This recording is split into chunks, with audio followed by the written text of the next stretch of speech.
இறைவா!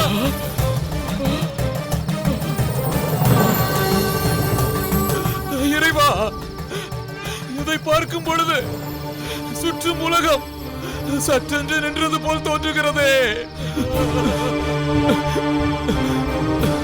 இது என்ன சோதனை அப்பா?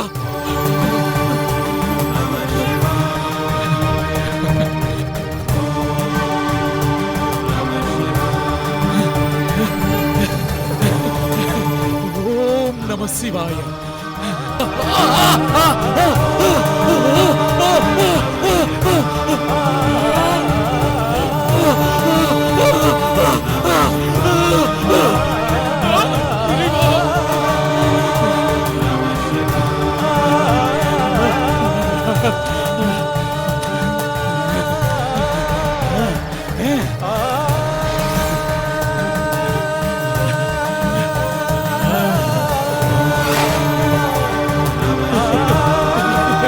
குடும்பத்தேவரின் ரத்தத்தை நிறுத்திவிட்டேன், ரத்தத்தை நிறுத்திவிட்டேன், நிறுத்திவிட்டேன். உன் குறையை போக்கிவிட்டேன் ஐயா, போக்கிவிட்டேன்.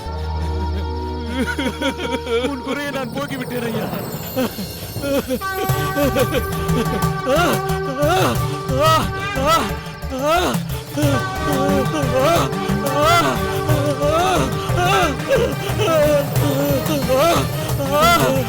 ஐயோ, குடும்பத்தேவரே, குடும்பத்தேவரே, இதோ ஒரு நொடியில் உன் குறையை நான் போக்குகிறேன்.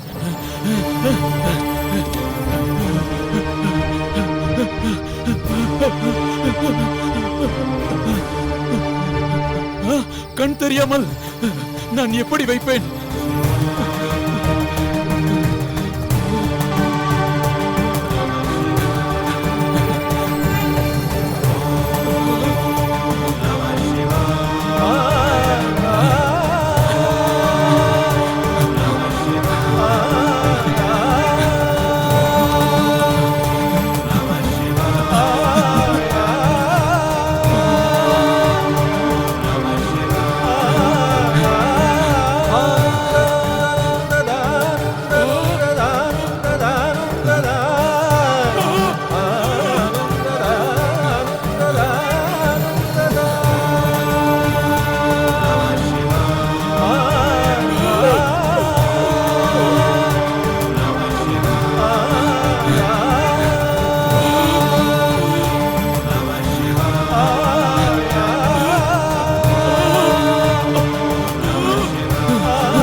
கண்ணப்பா, இறைவா, இறைவா, எம்பெருமானே,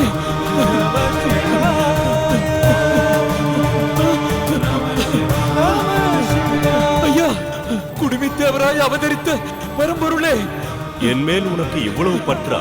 ஐயா, என் பற்று இத்தகையதென்று அளவிட முடியாது ஐயா. சொல்ல போனால் இதற்கு பற்று என்று கூறுதலாகாது ஐயா. என் உடலில் ஓடும் உதிரம் என் மீது பற்று கொண்டா வருகிறது. பூவினில் படும் காற்று அதன் மீது பற்று கொண்டா வீசுகிறது. அதுபோல்தான் செயல் அறியாது என் உயிரினும் மேலாய் நான் கருதும் உம்மை, உம் மீது நான் கொண்டிருக்கும் அன்பை கூற இவ்வுலகில் வார்த்தை இல்லை ஐயா. உன் அன்பின் ஊற்றில் நான் ஊறி திளைக்கிறேன். என் அடியவர்கள் செய்யுள் இயற்றி என் புகழ் பாடும் போதும், ஆகம விதிப்படி தவ ரிஷிகளும் முனிவர்களும் பூஜை செய்யும் போதும் நான் அடைந்த இன்பம் இவைகளை காட்டிலும் நீ காட்டும் அன்பிலே உச்சநிலை அடைகிறேன். ஐயா, இது போதும் ஐயா, இது போதும். இவ்வார்த்தையை தாண்டி இனி எமக்கு என்ன வேண்டும்? ஓம் நம சிவாய. கைலைநாதா, எம்பெருமானே, சொக்கநாதா, சோமசுந்தர கடவுளே, பாக்கியம் பெற்றேன் நான். கருணை கடலே, எமையாளும் பரம்பொருளே, எளியோனுக்கும் இறங்கி காட்சி தந்தாயே இறைவா, என் மனம் முருக உன்னை வணங்குகிறேன். என்ன சிவகோச்சாரியா, இப்போது புரிகிறதா இவன் அன்பு எவ்வளவு உயரியது என்று? எனக்கு புரிந்து விட்டதையா. நானும் எம்மை போன்ற பலரும் செய்ய போகும் எத்தகைய கடும் தவமும் இக்கண்ணப்பர் செய்த செயலுக்கு ஈடாகாது. ஐயா, மன்னித்தருளும். நீ செய்த செயலை வசவு பாடி இறைவனிடம் முறையிட்டேன். ஆனால் உன் குணமும் பக்தியையும் அறியாமல் குறை கூறிய எம்மை மன்னியும். ஐயா, என்னிடம் ஏன் மன்னிப்பு கேட்கிறீர்? இவ்வவனியில் நிகழ்வதெல்லாம் என் அப்பன் செயல். சிவகோச்சாரியா, யாரும் செய்யும் செயலில் நிகழ்த்தும் வினையால் அவர்களை எடை போட முடியாது. இந்த உலகம் பொன், பொருள், பணம் என்று பலவாறு நகர்ந்தாலும், பலவற்றிற்காக நகர்ந்தாலும் அதன் முழு முதல் வேறாக சுழல்வது அன்பு ஒன்றே. அது இன்று புரிந்துவிட்டதையா, புரிந்துவிட்டது. இப்புவியில் யாவரும் சமமே. அவரவர் வாழ்வாதாரத்தை சார்ந்து செய்யும் எச்செயலும் தவறல்ல. அச்செயலில் நேர்மையும் உண்மையும் இருப்பின் அது ஒன்றே போதும். அன்பு ஒன்றே இத்தரணியில் நிரந்தரம் என்று இவ்வுலகிற்கு நிரூபித்து காட்ட நீர் நிகழ்த்திய திருவிளையாடலை நினைத்து என் மனம் புலங்காங்கிதம் அடைகிறது. உன் அன்பால் நிறைந்த எமக்கு இனி ஒரு கணம் கூட உன்னை பிரிய மனமில்லை. ஆதலால் நீ எப்போதும் எம்முடன் இருக்க கடவாய். இறைவா, நானும் உம்மை பிரிந்து எப்படி இப்புவியில் இருப்பதென்று என்னும் தருவாயில் இப்படி ஒரு வரமளித்த உம்மை, பரம்பொருளே, முதற்கடவுளே, குடும்பித்தேவரே, உம் கருணையே கருணை. ஓம் நம சிவாய. ஓம் நம சிவாய.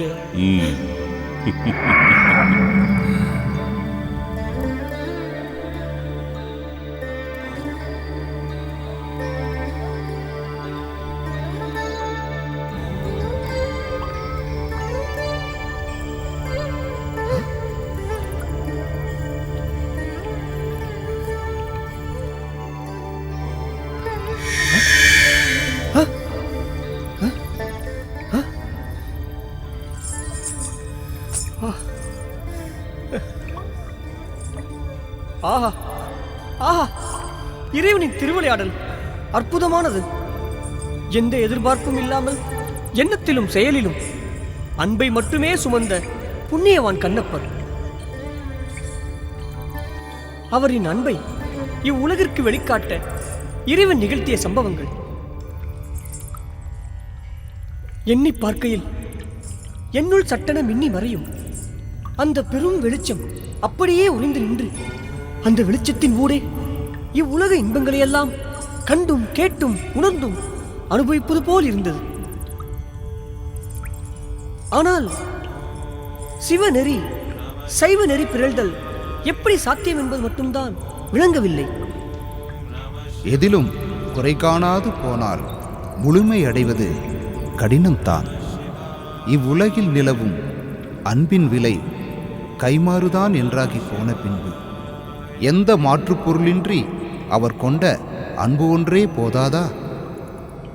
தாங்கள் கூறுவது முற்றிலும் உண்மையானாலும் ஒழுக்க நெறிகளையும் கட்டுப்பாடுகளையும் அவர்தானே தோற்றுவித்தார். இவ்வுலகில் எதையும் கடக்கும், எதையும் உடைக்கும் பலமும் அன்பிற்கு உண்டு. அதிகாலை வெளிச்சத்தில் மலர்ந்த சிறு பூவாயினும், யானை பலம் கொண்ட கருங்கல் சுவராயினும் அதன் போக்கும் வீச்சும் ஒன்றே. ஐயா, அப்படிப்பட்ட அந்த வீச்சை, அன்பால் பாய்ந்த அந்த அம்பை காண சித்தமாயிருக்கிறேன்.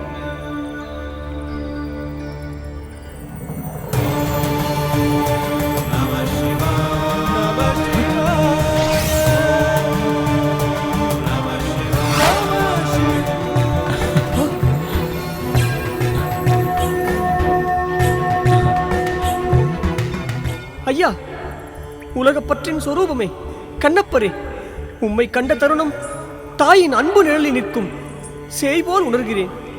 உலகின் அனைத்து உயிர்களுக்கும் தாயாகவும் தந்தையாகவும் இருப்பவன் என் அப்பன் குடும்பித்தேவரே. அவர் அருள் உன்னுள் நிறைந்து ஓடட்டும்.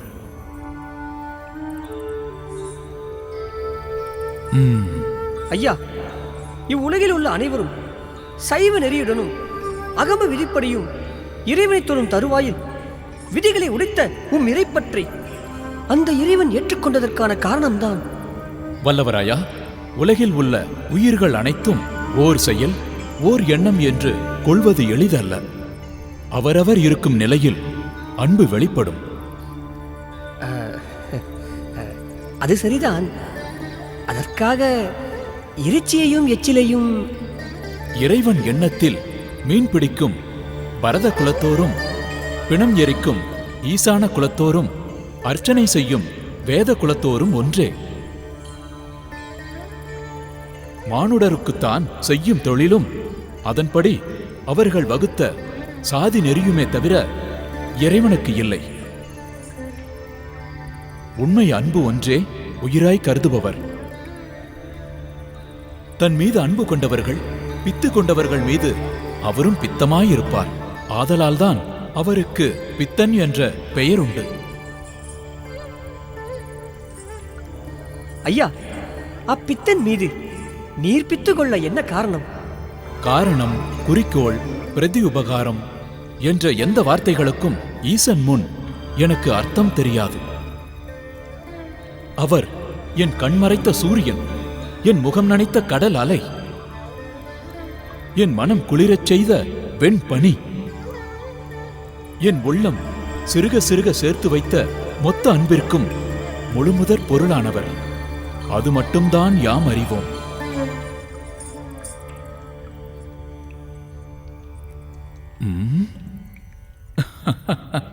என்ன வல்லவராயா, தீவிர யோசனையில் இருக்கிறாய்?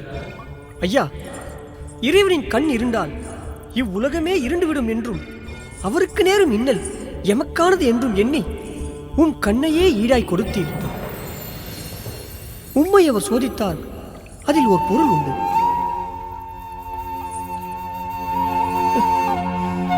ஆனால் நான் யார்?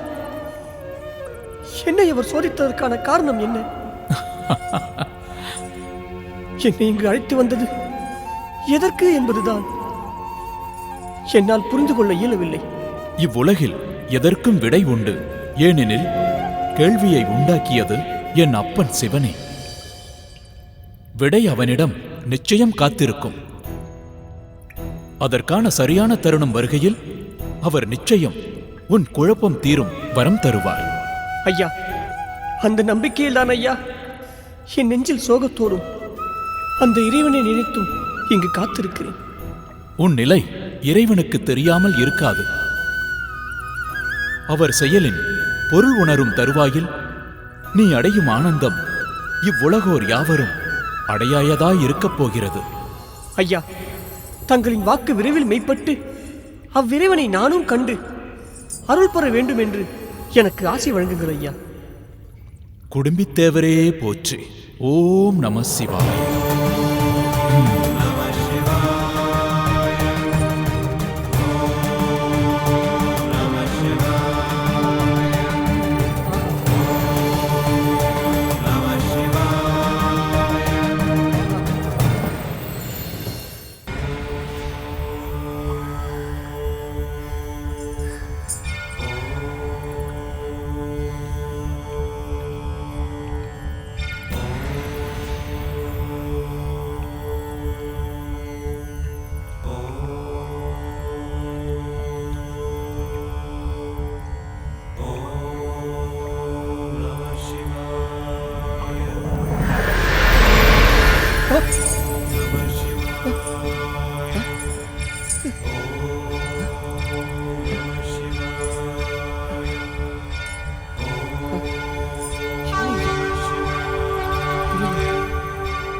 என்ன ஆனது?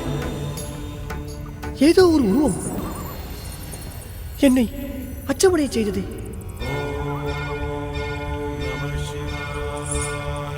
என்றுமில்லாமல் என்னுள் நிகழ்ந்த பய உணர்வு என்னையே மூச்சடை செய்துவிட்டதே. தங்களிடமிருந்து எனக்கு முதலில் வருவது இந்த சிரிப்பொலி மட்டும்தானே. புன்னகை கூட சிலருக்கு வேதனை தருகிறதோ? தாங்கள் ஏதோ புதிர் போடுவது போல தெரிகிறதே. புதிருக்கு விடை கிடைப்பது எளிது, ஆனால் புதிர் என்னவென்று அறிவதுதான் கடினம். நீங்கள் கூறுவது போலத்தான் என் நிலையும் உள்ளது.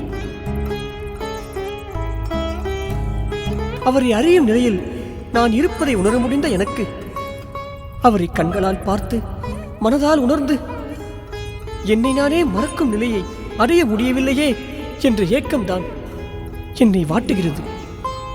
வருத்தம் வேண்டாம்.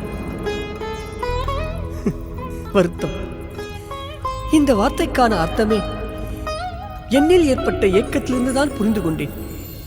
துன்பத்திலும் சிரிக்க கற்றுக்கொண்டாய் போல. ஆமாம்,